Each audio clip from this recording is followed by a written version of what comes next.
Pardon the interruption, but I'm Pablo Torre, in for Wilbon. And Tony, I love working with you. I'm Tony Kornheiser. Thank you, Pablo. I love working. Well, wait, is there another line? I have noticed. Should I be reading another line? With you, I love working with you, too. Just does that work general for you? existentialism around just keeping your job. I know you do love keeping this job. You do. I love working, as old as I am. I don't know what else I would do. Welcome to PTI, boys and girls. Wilbon has a day off, so look who's here. It's the protagonist of the podcast, Pablo Torre Finds Out, Mr. Pablo Torre.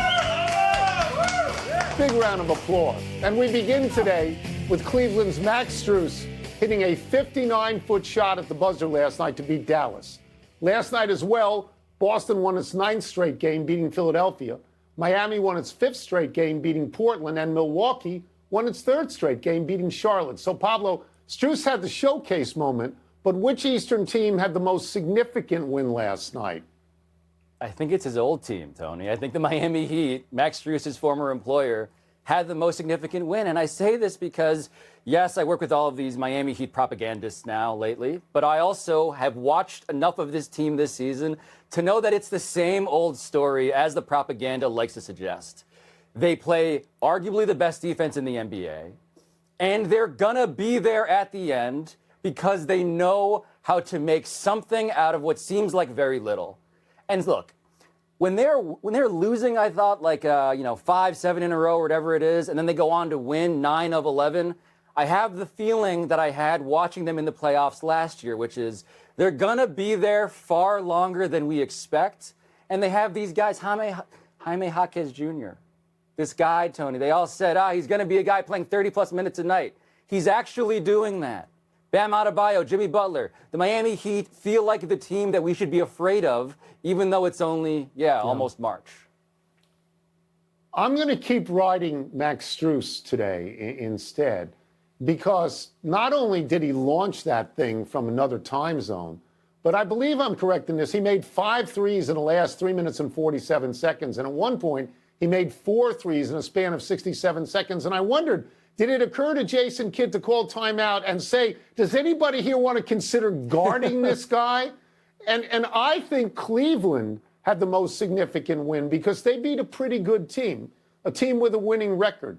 They're 7-3 in their last 10, and they're in 2nd place in the East. And they're under the radar, Pablo. Nobody can even name their starting lineup. Why would I eliminate the other teams? Well, I mean, Boston should beat Philadelphia if Joel Embiid does not play. That's expected. They did it in a different way. They didn't do it by threes. They went into the paint. They got whatever it was, 60 points or something like that in the paint. I believe that Miami should beat Portland because Portland stinks. And I believe that Milwaukee should beat Charlotte because Charlotte is sort of like Portland. So I think it's Cleveland. I do. But if I had to pick a 2nd place team, I would pick Milwaukee because they're 3-0 out of the break, and Doc seems to be knowing what he's doing right now. Yeah. I want no part of Milwaukee right now, Tony, and I say that because I'm reading this interview that Dame Lillard gave to Chris Mannix, and he's talking about how he's essentially doing nothing with his life for fun in Milwaukee. He does not seem happy to me, just reading the body language through that interview. And then, if I'm looking at the Celtics, I'm thinking to myself, Kristaps Porzingis is going to be the guy they count on to make a real deep run to the NBA Finals this postseason. I don't trust them. So again, it's February looking ahead to June, but I just think the Heat are going to be there. Yeah. And the teams that we expect with all the big money players are not. But I suppose we should move to an ugly scene in college basketball last night because Texas was up 25 in the second half over Texas Tech, and Brock Cunningham of the Longhorns hip checked Darian Williams of the Red Raiders out of bounds. Cunningham was given a flagrant 2. He got ejected, and some Texas Tech fans threw plastic water bottles onto the court, earning a reprimand from head coach Grant McCaslin. So, Tony, you've seen some things. Is your focus on the hip check or the aftermath here? Okay, so my focus, like I think the focus of all rational people, would be on the aftermath. They were throwing things onto the court. They were throwing bottles onto the court. What is this, the Waste Management Open? You can't do this, right? You had Justice served. In other words, the guy got a flagrant 2 and was ejected from the game, and you're throwing water bottles on the court. No, that's terrible behavior. If you have video of people throwing water bottles on the court, they should never be allowed into that gym again. And if they're students, they should be sent to the transfer portal. Goodbye. Do this at another school. In the last week, Pablo, we have had court storming and we have had throwing water bottles. This is unacceptable behavior. Somebody can get seriously hurt. You can boo all you want, but you can't throw stuff. And he got ejected, right? The justice they were calling for ostensibly was served, and they did this anyway. And this is just my larger take about college fans at this point in general, because you mentioned the court storming. Can you just be the normal kind of rude? What happened to that? Like, I love it. You mentioned booing. I love it when there's a home court advantage. I love it when fans are terrifying. I disagree with Kurt Schilling about the old Yankee Stadium. I don't believe that Mystique and Aura are just dancers at a nightclub. I believe there's something about a bunch of maniacs getting together and intimidating you, and I love that. And when I see people throwing bottles and storming a court, and here's the key part, hurting someone in the process who's on the opposing team, all you're doing is demanding that the authorities neuter your home court advantage. They're going to say you can't do any of the fun stuff, the fun, rude stuff. And so I just ask for, just please be normal. Just don't be the kind of insane that gets everybody in trouble. I will say this. I get it that it's an in-state rivalry. I get it. It goes back a long way. I get it that Texas Tech may never play Texas again because Texas is moving from the Big 12 into the SEC. But you can't throw stuff. And you know what? And Texas Tech should have been better prepared. Given all that, they should have had security. We move now to football and the two-time defending Super Bowl champion Kansas City Chiefs. They are reportedly going to cut wide receiver Marquez Valdez-Scantling. They're prepared to franchise tag cornerback L'Jarius Sneed, and they're open to trading him if they can't get a long-term deal done.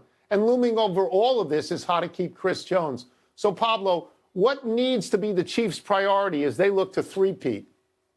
I think it's Chris Jones, Tony. Every time you watch Chris Jones in the postseason, he is the most impactful player on one side of the ball. And so I know he did the thing where he went onto the parade stage and basically said, I'm here, I'm yours, all of that stuff. Yeah. But just make sure it happens. Sneed, of course, is an excellent player. And he's doing the whole, Rod Tidwell, show me the money thing. And he's entitled to do that. But to me, Chris Jones has been the guy for years and years and years. I would be horrified if I was a Chiefs fan and we lost him. Yeah, of the three names that we mentioned in this story, I agree with you that Chris Jones is the most important. But if I ran the Kansas City Chiefs, I'd have another person who's most important, and that's Patrick Mahomes. And I would say to him, what do you want? Right? Because they traded Tyreek Hill, and they survived that. But they had a lot of drops this year. Valdez-Scantling dropped some passes. Kadarius Toney dropped passes. Travis Kelce dropped a lot of passes as well. They need to make sure that when Mahomes throws it, somebody is going to catch it. I think that's why people say that they're talking to Mike Evans. The thing about the franchise tag here, they can do that to the cornerback. He's a great cornerback, but he's not Chris Jones. If you do it to Chris Jones, it's going to cost you $32 million. But you know what, Pablo? There's a bump of $30 million in the cap this year. So you can do that. There may be a way to keep both of those because I think Sneed went the entire regular season as a primary defender and did not give up a touchdown catch. That's great. Oh, the secondary. That's great. Oh, the secondary, the cornerbacks, they were so key to everything that they did. They enabled a team that was severely flawed, mostly in terms of the hands of the guys catching footballs from Patrick Mahomes. Sneed and that secondary allowed it. But I love the way you're thinking, though, because Mahomes, what does he want, right? Like the Tom Brady, look, when I think about the other great quarterbacks, right, they took pay cuts to get the guys they needed. I don't expect Patrick Mahomes to take a pay cut when they come to him and say, what do you want to do? But I do believe that guy, if he is telling you, we are really rubbing pennies together trying to get catches out of our receivers here, and you got to address that, then I would take that seriously because I think you can't really do worse than they gave him last season. Patrick Mahomes can't take a pay cut. State Farm is paying him more than the Chiefs are. Of course he can take a pay cut. Let's take a break. Coming up, is anyone actually doing anything to ban court storming? We will ask Jay Bilas. And you, Tony, will also ask him how new #1 Houston compares with old #1 UConn. Because I got to take a call. I'm going to sit this next segment out, if that's okay with you. That's fine. Mike Evans would look good in a Kansas City uniform, right? I mean, Patrick Mahomes could throw it to him, you know. That would. There's your.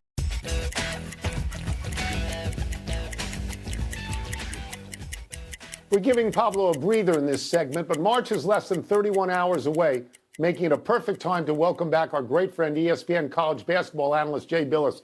I got to go to the glasses to read all this stuff. Duke is back in action tonight, Jay. They're hosting Louisville. College hoops reporter Adam Zagoria is saying that Kyle Filipowski is expected to play. Now, we've talked about court storming, banning court storming. That's how Filipowski got hurt. But is there any sense that this will actually happen? Is this realistic?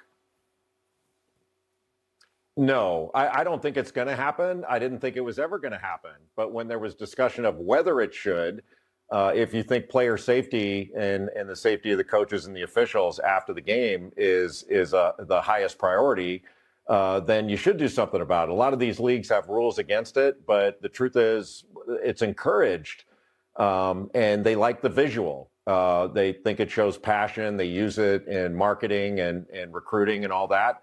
So I don't think it's going anywhere. I think, sadly, when and if there's a catastrophic injury, like if Filipowski or Caitlin Clark or something had torn an ACL, maybe there'd be some more serious discussion about it.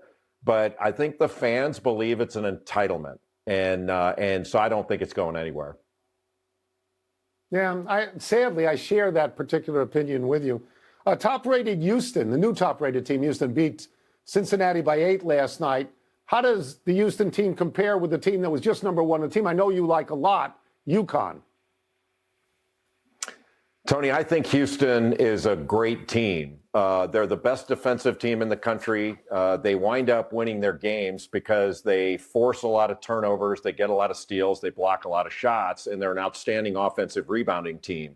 So they get extra possessions on the offensive glass.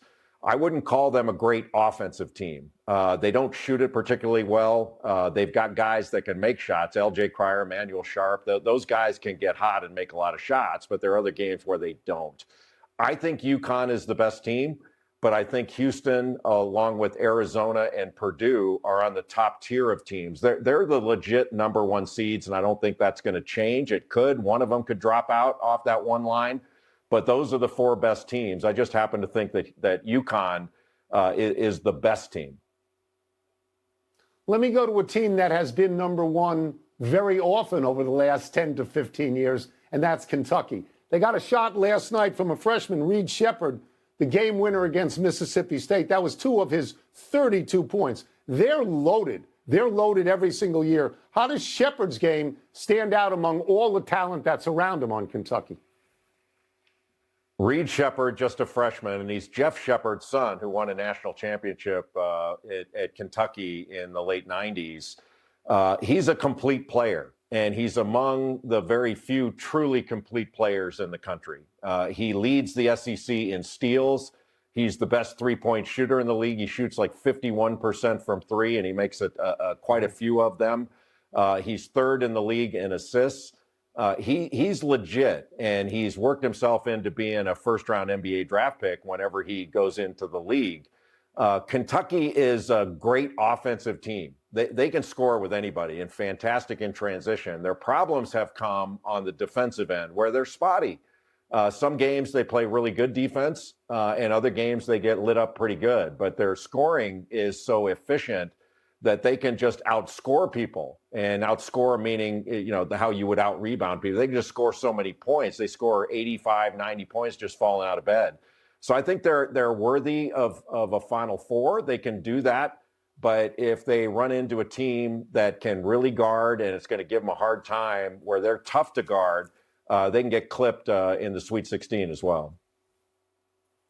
We will get you out of here on this. The big matchup tonight is number 11 Auburn at number 4 Tennessee. Tennessee's really risen up the polls lately. They've done very, very well. Which of these teams, Jay, do you like, going further as the season progresses? I think Tennessee of the two is the better team, and Auburn is very, very good. But Tennessee's got a player named Dalton Connect, who's about 6'7", 6'8", transferred in from Northern Colorado, where he averaged about 20 points a game while he was there. And he's the best player in the Southeastern Conference. He's had monster games. He scored in the high 30s. He had one stretch over 5 or 6 games where he averaged about 29 a game. Tennessee scores easier this year. They're better offensively than they've been in the past few, and their defense is still national championship good. So that having Dalton Connect makes them a true national championship contender. And of the 4 teams I mentioned before, they're on the 1 seed line. I think Tennessee's the one team that can jump up to that 1 seed line if they run through the rest of the SEC, and maybe Arizona falls down a little bit. Thank you, Jay. As always, Pablo will be so jealous that he wasn't here. Thank you. Thank you. Let's take one last break. Still to come, some rare, not-so-bad news for the Pistons. And Zach Wilson has the Jets' permission to seek a trade. Will anyone bite? Plus, allegedly, the return of Pablo. I don't know about that.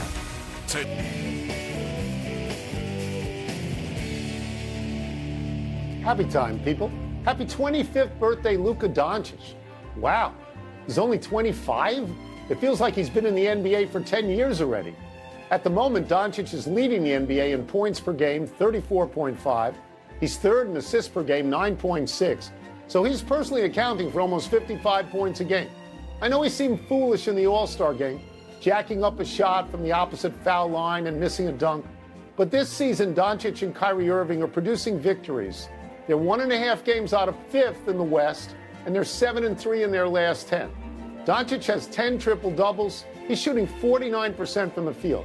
So 34.5 points, 9.6 assists, 8.8 rebounds a game. That's really good. And by the way, he had 45 last night. Just a real casual 45, Tony, for a guy that I think we could all pick sort of nits with. He doesn't really play great defense. He tends to play himself into shape over the course of a season. All of that is true. He's kind of surly, it seems. But when it comes to offensive skill, I struggle to think of somebody since LeBron James who came into the NBA with this package of developed, adult, sophisticated abilities. He's a remarkable offensive player. Happy anniversary, James Harden. On this day 6 years ago, the then Houston Rockets star faked Clippers guard Wesley Johnson to the floor. Harden took a brief moment to admire his own work, then drained a three-pointer. It's great video. Since then, of course, Harden has gone through the Nets and the 76ers, now finds himself on the Clippers alongside Kawhi Leonard and Paul George. In the 42 games all three have played together, the Clippers are 28-14. In the 51 games Harden has played, the Clippers are 34-17. Harden's averaging 17.3 points, 8.3 assists, and 5.2 rebounds. Coincidentally, Wesley Johnson is on the Clippers coaching staff now as a player development coach. And he's probably telling players, don't go for the fake. Don't. Yeah, I'm not sure how much James Harden listens to his coaches in general. I'm guessing Wesley Johnson is at the bottom of that list all time in terms of guys he would take advice from. I will point out that James Harden, as much as his demise has been greatly exaggerated, and it has been, the guy, again, another offensive player who plays himself into shape over the course of the season. That is him. He is still alive and kicking. He is really good offensively. But the question is always, come April, May, and June, Tony, what is the story going to be? That question remains as glaring and as unmysterious, you would argue, as ever. Hasn't had a good ending ever in June or May. Happy trails to the Pistons owning sole possession of the worst record in the NBA. The Pistons caught Chicago on a terrible shooting night, 2 for 29 from 3, and they beat the Bulls for their 9th win of this season. The Pistons, who lost a record 28 straight earlier this season, are now 9-49. So are the Washington Wizards, who lost last night at home to Golden State, their 12th loss in a row. In late December, the Wizards were 6-25. That's 4 wins better than the 2-29 Pistons. Since then, the Wizards are 3-24, the dregs of the league. They're not trying to win. They're trying to move to Virginia, but they're not trying to win. And they haven't lowered ticket prices with this group.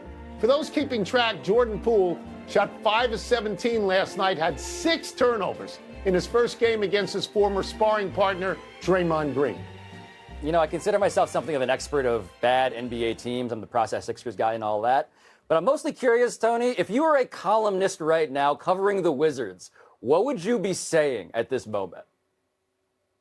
I would say they are terrible. Let's all embrace it and make fun of them 3 days a week. One omission. The NBA denied the Knicks' protest of their loss to Houston on February 12th. Of course they did. They waited for the game the other night when they got the call. Let's go to the big finish quickly if we could. The Jets have granted Zach Wilson permission to seek a trade. Do you think there will be any takers? I hope it's the Broncos. It'd just be funny. Chris Sale struck out 4 over 2 perfect innings in his spring training debut for the Braves. You encouraged. When he's healthy, he's great. He's never healthy. The NFLPA Workplace Report Card ranked the Dolphins first, Commanders last. Does that make sense? Sure, but the Chiefs are second to last, so I guess whatever. Nathan McKinnon of the Avalanche has a 29-game home point streak. Are you impressed? Yeah, because the last time it happened, it was Mario Lemieux, right, in like 1996. Last one, Lakers-Clippers tonight. Are you intrigued? Clippers have this new logo, but they don't have Paul George. I am less than intrigued, unfortunately.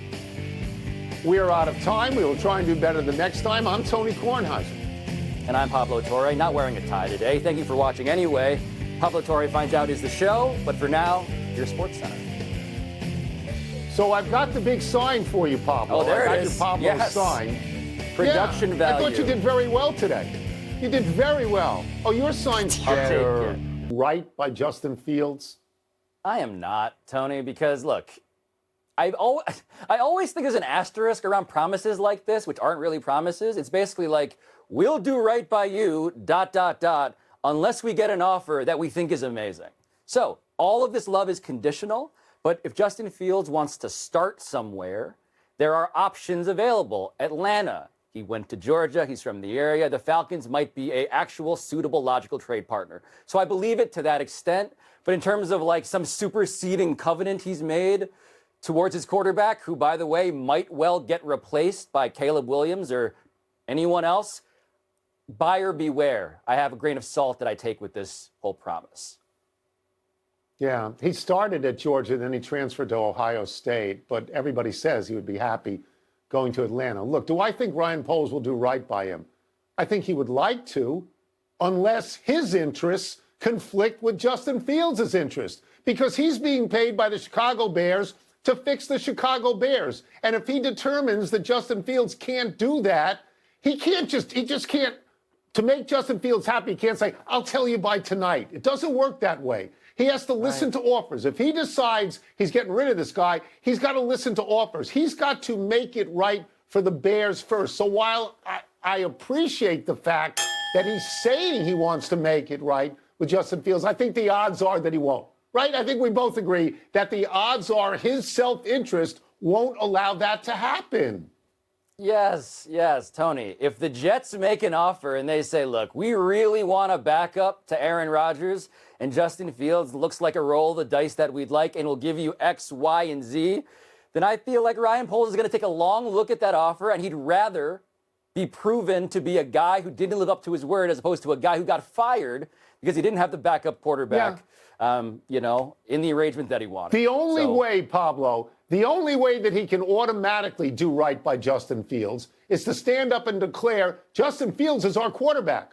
Oh, we're not picking anybody else. He's the guy we want. Other than that, it gets less certain with each passing day. Yeah. And as the guy who is the backup today, I am self-conscious about this whole segment now. So that is it. We are done. Back to you.